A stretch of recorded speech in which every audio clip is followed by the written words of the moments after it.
Associates at 1-888-8-HELP-US. Don't struggle financially one more. We are focusing on your good health today on Ask the Expert. Psychiatric nurse practitioner Tiffany Potcotter, I knew I was going to blow it, is here to answer some of your questions. Thanks for joining us this afternoon. Thanks for having me.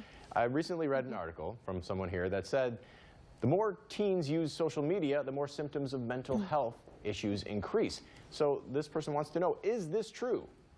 Well, we do know that mental health issues have been on the rise in the past years, and social media could be one component that contributes to those increased rates of depression and anxiety. So what we're looking at is the lack of face-to-face interaction, and that can be socially damaging for a lot of people. However, social media also helps people to feel more connected than before. The other theory behind this article is that increased screen time can actually lead to sleep deprivation, and we all know that sleep deprivation affects your overall mood. So it's very important for parents to be monitoring their child's use of social media, especially taking the devices out of the bedrooms and having conversations with them regularly about how this affects their mood. And sometimes those conversations are difficult, but you got to get through them. All right, another person here emailed in, my son was recently deployed. Do I need to worry about him developing PTSD, post-traumatic stress disorder? So good question. It's important to remember that not everyone that experiences or witnesses trauma will actually develop PTSD. So in fact, most will not. There are several factors that play a role in determining if they'll develop PTSD or not.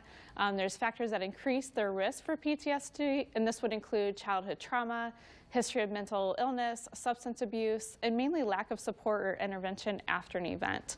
So really early intervention is the best way to reduce the overall risk of developing PTSD if they're exposed to trauma. All right, and we have one final question here. I read the FDA just approved a new nasal spray for treatment-resistant depression. What is this?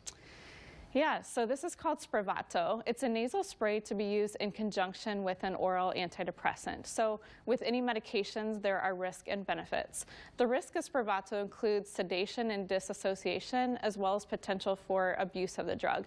So actually, after the treatment, you have to sit in an office for 2 hours to be monitored. You cannot take the spray home with you. So right now, it's only available through a restricted distribution system. So make sure you talk to your healthcare provider first to see if this is the right drug for you. All right, great advice there. Thanks very much, psychiatric nurse practitioner Tiffany Potcotter. We appreciate you joining us here. And as always, you can email your questions in advance to us at news@13abc.com. Tomorrow, we're talking legal advice.